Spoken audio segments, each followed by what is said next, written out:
दुनिया का हर शौक पाला नहीं जाता, कांच के खिलौनों को उछाला नहीं जाता, मेहनत करने से मुश्किल हो जाती है आसान, क्योंकि हर काम तकदीर पर टाला नहीं जाता। तो इसी कोट के साथ हम भी मेहनत करते हैं। अपना अगला लेक्चर स्टैट्यूटरी बॉडी शुरू करते हैं, स्टेट ह्यूमन राइट्स कमीशन। ठीक है, तो आप देखो ह्यूमन राइट्स एक्ट आया 1993 में। तो इस एक्ट में ध्यान रखना नेशनल ह्यूमन राइट्स कमीशन की बात कही गई है और स्टेट में भी ह्यूमन राइट्स कमीशन बनाने की बात कही गई है। तो स्टेट ह्यूमन राइट कमीशन अब हम देखेंगे। जो मैटर्स आपको पता है 7 शेड्यूल है, ठीक है। फेडरल जो स्टेट लिस्ट भी होती है, कंकरेंट लिस्ट होती है, फेडरल लिस्ट होती है। तो जो मैटर्स हैं जहाँ पे ह्यूमन राइट्स मैटर आते हैं स्टेट की जुरिस्डिक्शन में, तो वो कौन डील करेगा? State human rights commission deal करेगा। अगर यूनियन टेरिटरी दिल्ली की बात आती है तो वहाँ की कोई स्टेट ह्यूमन राइट कमीशन नहीं है, वो कौन डील करेगा? NHRC ही डील करेगा। ठीक है, तो शुरू करते हैं। पहले हम देखेंगे कि ये एक स्टैट्यूटरी बॉडी है, तो इसको कौन से कानून से इसको पावर मिलती है? तो protection of human right act 1993 से सेक्शन 21 में लिखा हुआ है, टू बी वेरी प्रिसाइज। ठीक है, तो it can enquire into violation of human rights only in respect of subject mention in the state list and concurrent list. 7 schedule में है, मैंने आपको बता दिया पहले ही। ठीक है, ये वॉच डॉग है ह्यूमन राइट्स की। कहाँ पे? स्टेट में। अब आ जाते हैं हम दूसरी बात पे कि इसका स्ट्रक्चर क्या है। तो ध्यान रखना इसका स्ट्रक्चर क्या होगा। एक तो आपका होगा इसमें चेयरपर्सन। अब चेयरपर्सन कौन है? तो चेयरपर्सन क्या होगा?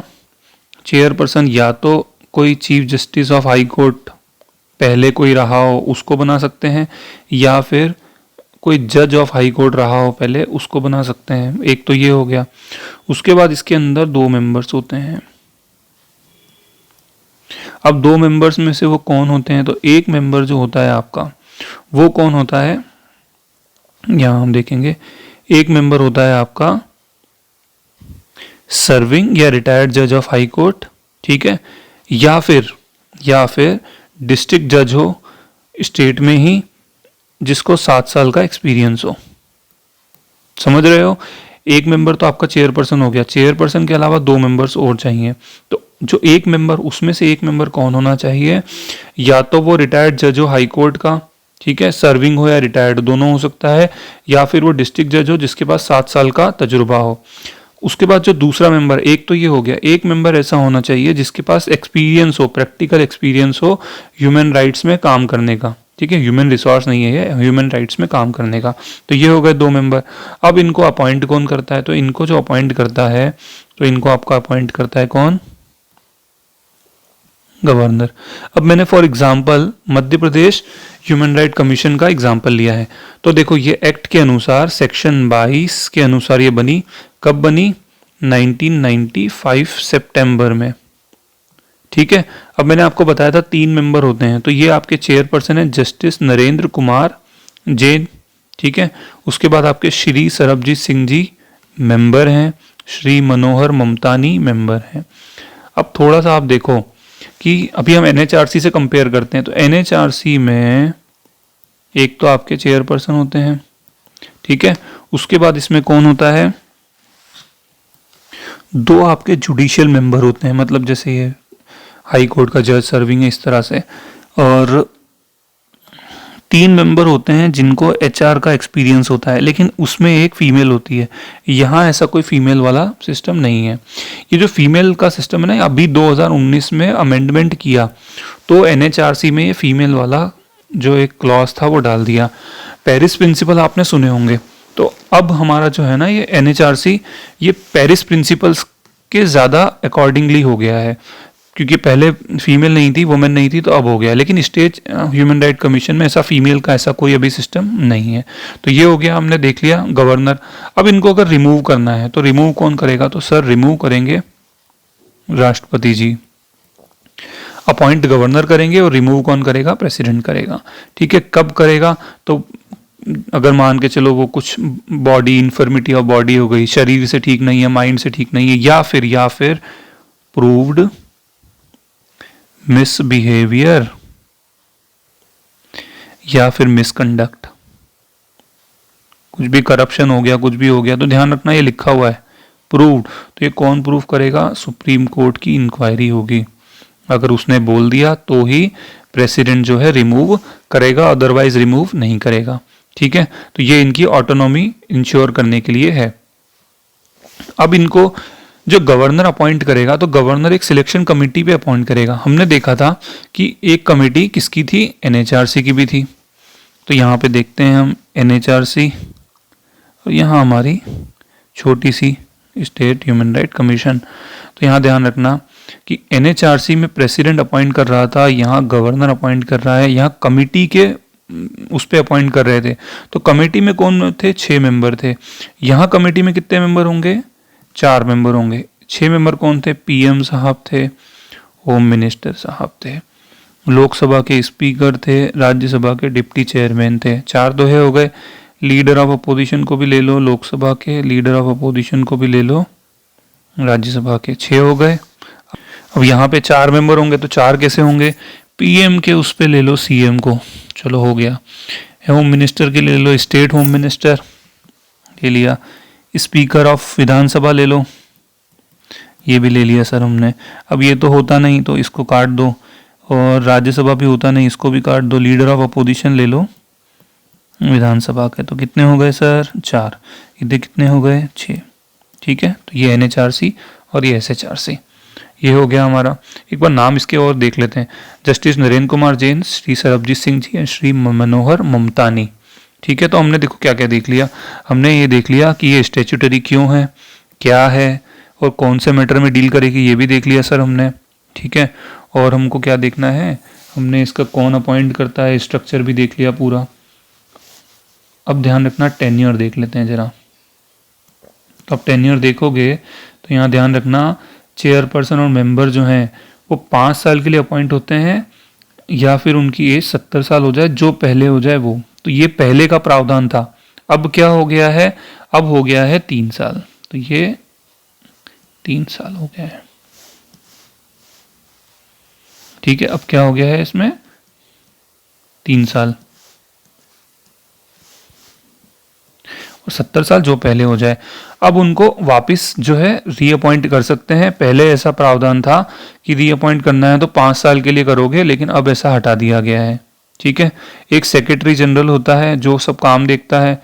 तो पहले ऐसा था सेक्रेटरी जनरल जो चीफ एग्जीक्यूटिव ऑफिसर होता है, तो वो उसका पहले ऐसा था कि उसको जो काम बोलेंगे वो करेगा। अब थोड़ा सा अमेंड करके कर दिया है कि वो एडमिनिस्ट्रेटिव फंक्शन देखेगा, वो जुडिशियल फंक्शन नहीं देखेगा, ऐसा बोल दिया है। ठीक है, और जो चेयरपर्सन का कंट्रोल रहेगा, इस तरह से उसमें करा है। ठीक है, उसकी रैंक जो होती है ना सेक्रेटरी की, वो सेक्रेटरी ऑफ स्टेट के बराबर ही होती है।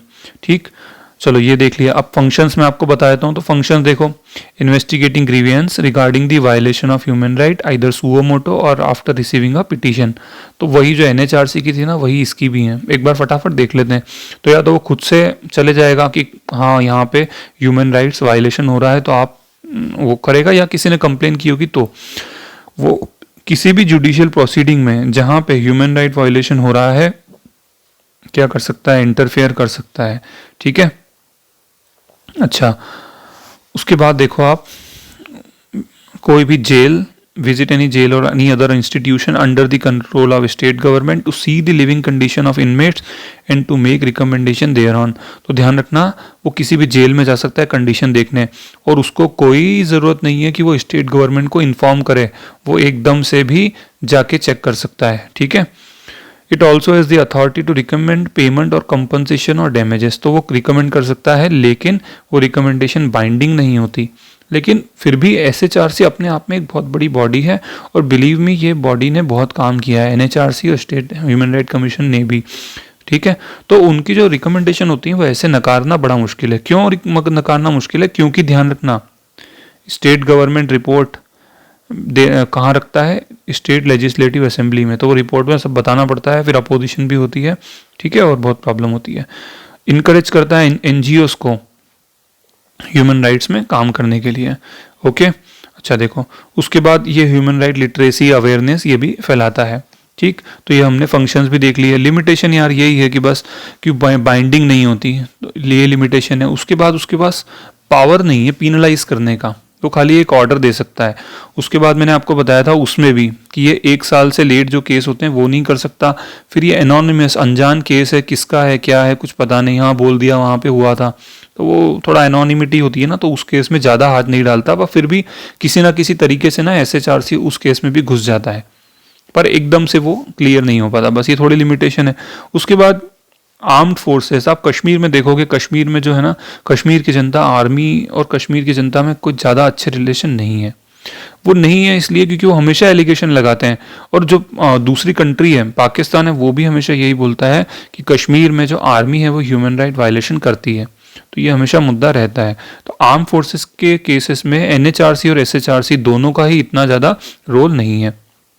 ठीक है, उसके बाद if any case of human right is already being inquired by the NHRC या फिर कोई दूसरी स्टेचुटरी बॉडी, तो उसमें स्टेट ह्यूमन राइट कमीशन वो इंक्वायरी फिर नहीं करेगा। तो हमने क्या देख लिया, हमने स्ट्रक्चर, स्टेचुटरी है तो क्यों स्टेचुटरी है वो देख लिया, स्ट्रक्चर देख लिया, टेन्योर देख लिया, उसके बाद हमने उसकी फंक्शन देख लिया, लिमिटेशन देख लिए। अब कुछ और फैक्ट्स हैं वो भी देख लेते हैं। तो ध्यान रखना, एक MP का एक एग्जाम्पल आपको बता रहा हूँ। MP में जो शोभित जैन है वो सेक्रेटरी हैं Madhya Pradesh human right commission के, 1995 में ये बनी थी सितंबर में। नरेंद्र कुमार जैन, अभी मैंने बताया, ये चेयरमैन है। ठीक है, और ये NHRC भी कुछ फैक्ट लिखे हैं, मैंने पहले भी बताए थे। पहले चेयरमैन थे NHRC के रंगनाथ मिश्रा, और जो 7वें चेयरमैन है वो HL दत्तू हैं। अच्छा, आपको ये पता है क्या कि Madhya Pradesh state human right commission के पहले चेयरमैन कौन है? आप अगर बता सकते हो तो कमेंट में मेंशन करना। ठीक है, ये सब हो गया। ठीक है, हमने फिर अब जनरल चीज़ें एक बार फटाफट से देख लेते हैं। तो हमने क्या क्या देखा, तो हमने सर क्या देखा, स्टेट ह्यूमन राइट कमीशन होता है, वो एक स्टैट्यूटरी बॉडी होता है। फिर जो आपका protection of human right act है, सेक्शन 22 है, उसके अंडर ये बना है, ये हमने देख लिया। उसके बाद हमने इसका स्ट्रक्चर देखा, तो स्ट्रक्चर में एक तो होता है आपका चेयरमैन होता है, उसके अलावा 2 मेंबर होते हैं, उसमें से एक होता है HR का बंदा ह्यूमन राइट्स वाला, और एक कोई जुडिशियल मेंबर होता है। ये जो चेयरमैन होता है ये आपका या तो चीफ जस्टिस ऑफ हाई, किसी retired chief justice of high court हो सकता है, या फिर कोई दूसरा जज भी हो सकता है हाई कोर्ट का। ये देखा हमने। फिर हमने देखा कि इनको कौन अपॉइंट करता है, तो हमारे गवर्नर महोदय करते हैं। उसके बाद इनको रिमूव कौन करता है, तो प्रेसिडेंट करता है। फिर हमने इनका टेन्योर भी देखा, 3 साल या 70, ये भी हमने देखा। उसके बाद हमने और क्या देखा, उसके बाद हमने इनको रिमूव करना है तो प्रूव्ड मिसबिहेवियर इन कैपेसिटी, लेकिन सुप्रीम कोर्ट की इंक्वायरी लगेगी, बिना इंक्वायरी के रिमूव नहीं कर सकते हो, ये भी देख लिया। चलो ये हो गया। उसके बाद हमने इसके फंक्शंस देखे थे कि खुद से भी जा सकता है, और पिटीशन पे इंक्वायरी करने जा सकता है, जेल में जा सकता है, कंपनसेशन रिकमेंड कर सकता है।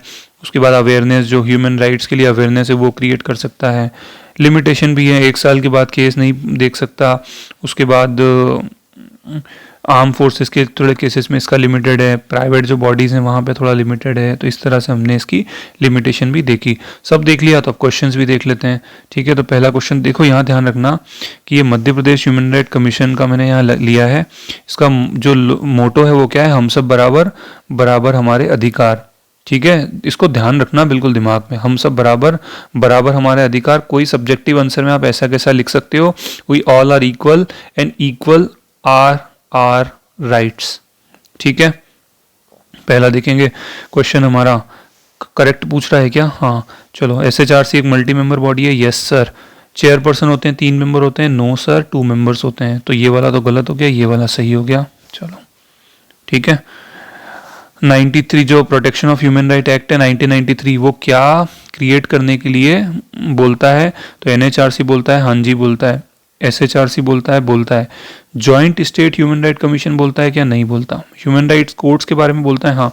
हर डिस्ट्रिक्ट में कोर्ट बनाया जाए, ऐसा एक्ट में लिखा हुआ है। क्यों बनाया जाए? क्योंकि जो ह्यूमन राइट के केस है ना वो जल्दी जल्दी सॉल्व हो जाए, इसलिए। ठीक है, कुछ स्टेट में तो माना भी नहीं है अभी तक। तो 4 गलत हो गया, आपका क्या सही हो गया? 1, 2 एंड 4। सॉरी। 3 गलत हो गया, 1, 2 एंड 4 आर करेक्ट।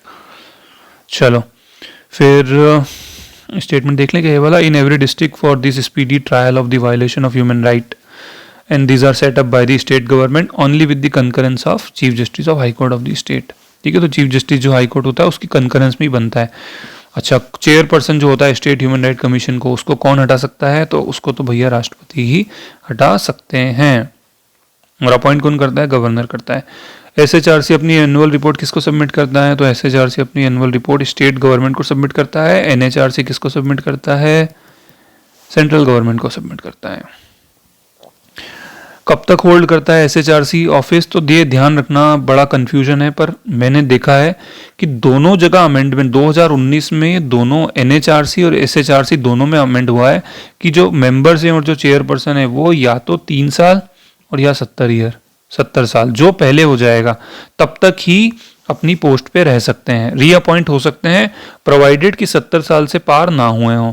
और कोई ऐसा नहीं है कि 5 साल के लिए रीअपॉइंट होंगे या 3 साल के लिए, ऐसा कुछ नहीं है। तो ये 3 है। ठीक है, किसको एसएचआरसी पे चेयरमैन बना सकते हो? तो चेयरमैन आपको मैंने बताया किसको बना सकते हैं, तो या तो कोई retired chief justice of high court हो या फिर रिटायर्ड जज हो, तो दोनों में से किसी को भी बना सकते हैं। ऐसा नियम 2019 में लाया गया। क्यों लाया गया? बिकॉज डिले हो रहा था। ठीक है, इसलिए डिले ना हो इसलिए ये सिस्टम किया गया।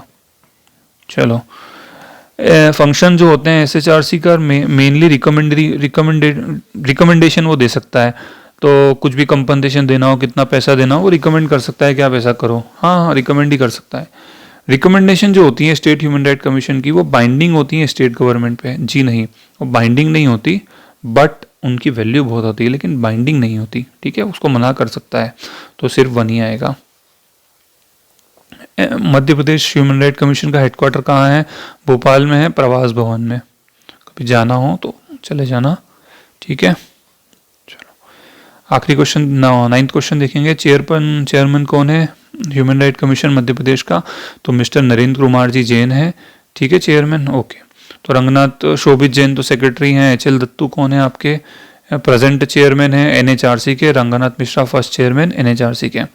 ओके, तो ये भी हो गया हमारा। आखिरी देखेंगे कि जो सैलरी है, अलाउंस है, दूसरी सर्विस कंडीशन है, किसकी? स्टेट ह्यूमन राइट कमीशन की। कौन डिटरमाइन करता है? स्टेट गवर्नमेंट डिटरमाइन करती है। ठीक है फ्रेंड, तो थैंक यू सो मच। हमारी एक और स्टैट्यूटरी बॉडी हो गई। अच्छा, आपके फीडबैक मुझे मिल रहे हैं, थैंक यू सो मच। तो फीडबैक आपका मिला कि एक तो क्वेश्चंस हिंदी में, तो हम देखो फ्रेंड्स, ये जो क्वेश्चन लिखे होते हैं ना, ये तो इंग्लिश में ही होंगे।